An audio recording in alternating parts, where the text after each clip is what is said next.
Next topic है universal Turing machine. ठीक है, तो यूनिवर्सल ट्यूरिंग मशीन की अगर हम बात करें तो सबसे पहले अपन जानते ही हैं कि ट्यूरिंग मशीन कैसे डिज़ाइन करते हैं या ट्यूरिंग मशीन क्या होती है, उसका प्रोसीजर क्या है। ठीक है, टपल्स क्या है। तो जस्ट थोड़ा सा डिफरेंस है यूनिवर्सल ट्यूरिंग मशीन में। तो अगर मैं ट्यूरिंग मशीन की बात करूँ, नॉर्मल ट्यूरिंग मशीन की बात करूँ, तो नॉर्मल ट्यूरिंग मशीन में अगर सपोज़ कि अगर ए की पावर एन बी की पावर एन एक लैंग्वेज दिया गया, आपको ट्यूरिंग मशीन डिज़ाइन करना है। ठीक है, या फिर ए की पावर एन बी की पावर एन सी की पावर एन उसके लिए ट्यूरिंग मशीन डिज़ाइन करना है। मतलब आप बोल सकते हो इन शॉर्ट कि हर एक लैंग्वेज के लिए ट्यूरिंग मशीन एक अलग तरीके से काम करती है, एक अलग तरीके से बनाई जाती है, डिज़ाइन करते हैं अपन। ठीक है, तो हर एक पर्टिकुलर लैंग्वेज के लिए अपन के पास एक अलग तरह का डिजाइनिंग अप्रोच रहेगा ट्यूरिंग मशीन में। लेकिन अगर मैं यूनिवर्सल ट्यूरिंग मशीन की बात करूँ तो यूनिवर्सल ट्यूरिंग मशीन कोई अलग अलग लैंग्वेज के लिए अपन नहीं डिज़ाइन करते हैं। एक जनरलाइज टर्म है यूनिवर्सल ट्यूरिंग मशीन के। अपन को क्या करना है कि एक प्रोग्राम, ऐसा प्रोग्राम लिखना है और केवल वो कंप्यूटर पर सेट करना और सारी की सारी इंस्ट्रक्शंस देनी है और वो एग्जीक्यूट कर जाएगा। तो एक बार देख लेते हैं, ठीक है, कि क्या होता है। जैसे कि the language A of T M is equal to, अब मैं सेट लिया हूँ यहाँ पे एम कॉमा डब्लू। एम यहाँ पे एक मशीन है, डब्लू यहाँ पे एक स्ट्रिंग है। Such that M is a Turing machine, M is a Turing machine and M accepts W. एक एम यहाँ पे ट्यूरिंग मशीन है और डब्लू एक्सेप्ट कर रहा है। तो लैंग्वेज किस तरह की होगी? लैंग्वेज मैं बता रहा हूँ यहाँ पे कि the language A of T M set में लिया हूँ, बाइनरी सेट्स यहाँ पे यूज़ कर रहा हूँ एम कॉमा डब्लू। तो अगर इस तरीका एम ट्यूरिंग मशीन है, डब्लू यहाँ पे स्ट्रिंग है, तो इस ट्यूरिंग रिकॉग्नाइजेबल। अब ये रिकॉग्नाइजेबल क्या होता है? ठीक है, तो रिकॉग्नाइजेबल होता है कि यानी कि मशीन या तो उसे हॉल्ट एंड एक्सेप्ट करेगी। देखिए, मैंने पिछले लेक्चर में ही आपको बताया था कि मशीन के पास 3 ऑप्शन होते हैं, हॉल्ट करे, एक्सेप्ट करे, या फिर हॉल्ट करे, रिजेक्ट करे, या फिर लूपिंग में चला जाए। ठीक है, तो जब भी मैं रिकॉग्नाइजेबल की बात कर रहा हूँ तो अगर अपन के पास सेट ऑफ स्ट्रिंग, जैसे कि अगर ए की पावर एन बी की पावर एन सी की पावर एन एक लैंग्वेज है और वहाँ से मैं एक ए और बी दे रहा हूँ केवल, तो वो क्या करेगा? वो तो उसको रिजेक्ट कराना है उसको। ठीक है, क्योंकि ये जो स्ट्रिंग है, जैसे कि ए की पावर एन बी की पावर एन सी की पावर एन से ए बी थोड़ी ना बिलोंग कर रहा है। तो ए बी जो स्ट्रिंग है वो बिलोंग नहीं कर रहा है, तो ऑब्वियसली उसको रिजेक्ट कराना पड़ेगा और हॉल्ट एंड रिजेक्ट कराना पड़ेगा। ठीक है, तो ये क्या है कि इस ट्यूरिंग रिकॉग्नाइजेबल। ठीक है, आगे देख लेते हैं। Given the description of Turing machine and some input can be determine whether the machine accepted. अगर मान लीजिए कि कोई एक मशीन है, मैं उसको उसका डिस्क्रिप्शन दे रहा हूँ। जैसे कि ट्यूरिंग मशीन में मैंने बता दिया आपको, डिस्क्रिप्शन के बारे में बताया था डीएफए वगैरह में मैंने, कि डीएफए अगर दिया है, एक डायग्राम दिया है, तो मैं उसका क्या है, मैं उसका डिस्क्रिप्शन भी बता सकता हूँ आपको। जैसे कि एम यहाँ पे क्या है, एफ़ क्या है, एफ़ कौन सा है, क्यू इजिकल टू क्या है यहाँ पे, क्यू नॉट इजिकल टू कौन सी है, नंबर ऑफ़ इनपुट्स कितने हैं यहाँ पे, तो उस तरीके से बता सकता हूँ। ट्रांजिशन अगर मैं लिख दूँ सारे के सारे, तो वो क्या है, वो ओवरऑल डिस्क्रिप्शन होता है। सिमिलरली अगर मैं ट्यूरिंग मशीन की बात करूँ, तो अगर मैं यहाँ पर दिया है कि given the description of Turing machine and some input, अगर मैं कोई इनपुट की बात करूँ और डिस्क्रिप्शन की बात करूँ अगर मैं देता हूँ, तो can we determine whether the machine accept it, अगर करेगी कि नहीं करेगी। तो उसके लिए कि just simulate run the Turing machine on the input. ठीक है, UTM works in the same way any other Turing machine. जैसे कि ट्यूरिंग मशीन काम कर रही है, यूटीएम भी काम कर सकते हैं। यूटीएम मतलब यूनिवर्सल ट्यूरिंग मशीन। ठीक है, तो यूनिवर्सल भी जो जो काम ट्यूरिंग मशीन कर रही है वो काम यूनिवर्सल ट्यूरिंग मशीन भी करेगी। इफ़ एम एक्सेप्ट्स डब्लू, अगर मान लीजिए कि अपन के पास एम एक ट्यूरिंग मशीन है और डब्लू एक स्ट्रिंग है, एम एक्सेप्ट कर रहा है डब्लू को, तो our algorithm will halt and accept. ठीक है, एम अगर डब्लू को रिजेक्ट करता है तो क्या होता है कि our algorithm will halt and reject.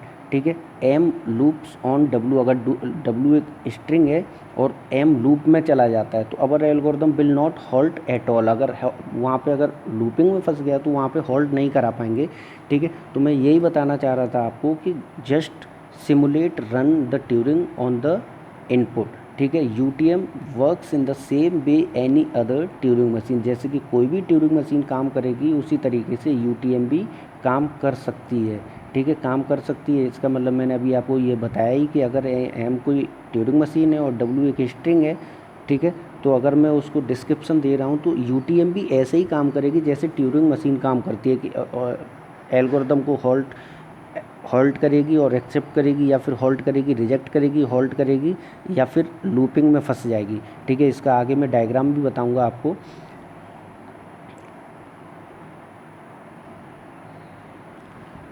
ठीक है, देखिए इनपुट है एम है यहाँ पर description of some Turing machine, description दिया गया है ऐसे कि एम, अगर मैं मशीन की बात करूँ तो डिस्क्रिप्शन दिया गया ट्यूरिंग मशीन का। डब्ल्यू एक इनपुट स्ट्रिंग है फॉर एम।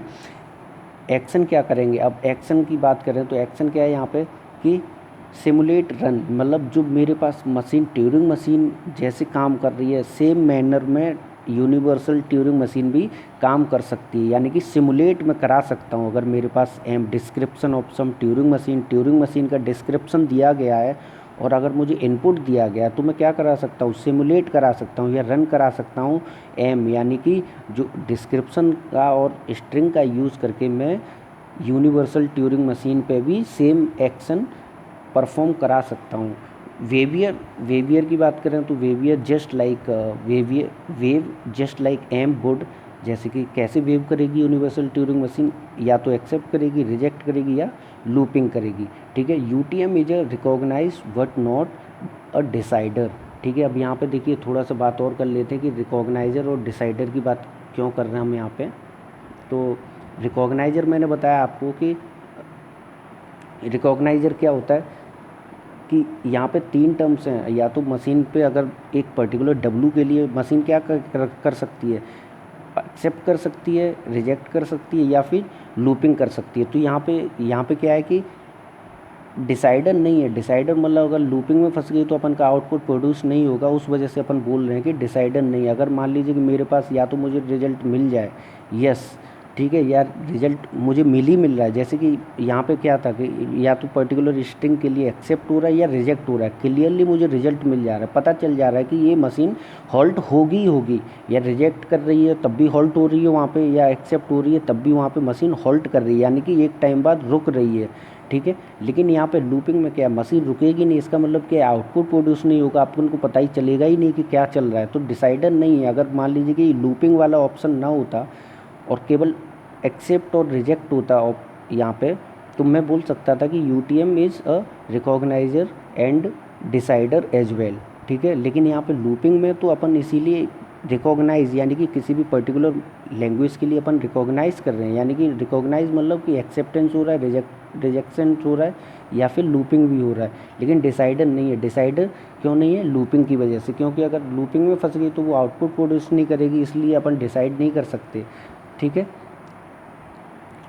उसके बाद ये छोटा सा डायग्राम है, जैसे कि इनपुट स्ट्रिंग है मेरे पास ट्यूरिंग मशीन में, अगर मैं इनपुट स्ट्रिंग दे रहा हूँ बाय यूजिंग टेप तो अपन को आउटपुट मिलेगा। अपन को आउटपुट क्या क्या मिल सकता है, मैं वही बता रहा था, जैसे कि हॉल्ट एंड एक्सेप्ट हो सकता है, हॉल्ट एंड रिजेक्ट हो सकता है। ये हॉल्टिंग भी कुछ नहीं है, हॉल्टिंग एक कॉन्फ़िगरेशन है जो मशीन को रोक रहा है।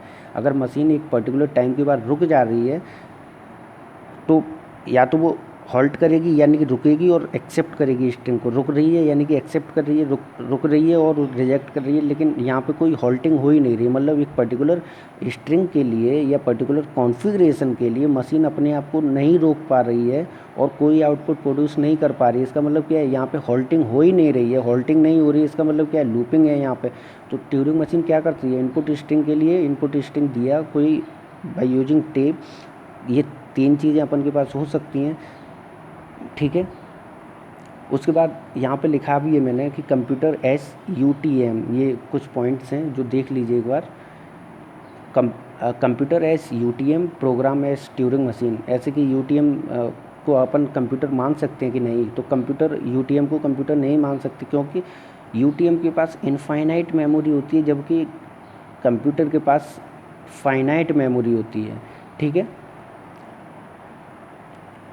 आगे लिखा है कि UTM is a generalise machine where as Turing machine is specialised. अब ये क्या बता रहा है यहाँ पे कि ट्यूरिंग मशीन स्पेशलाइज्ड, मतलब अपन हर एक लैंग्वेज के लिए या हर एक स्ट्रिंग के लिए अपन क्या कर रहे हैं, ट्यूरिंग मशीन डिजाइन कर रहे हैं, जबकि यूटीएम में ऐसा नहीं है। यूटीएम एक ओवरऑल मशीन होती है या जनरल मशीन होती है, जहाँ पे अपन क्या कर रहे हैं, ट्यूरिंग मशीन का डिस्क्रिप्शन दे रहे हैं और इनपुट दे रहे हैं और मुझे यूनिवर्सल ट्यूरिंग मशीन मिल जा रही है।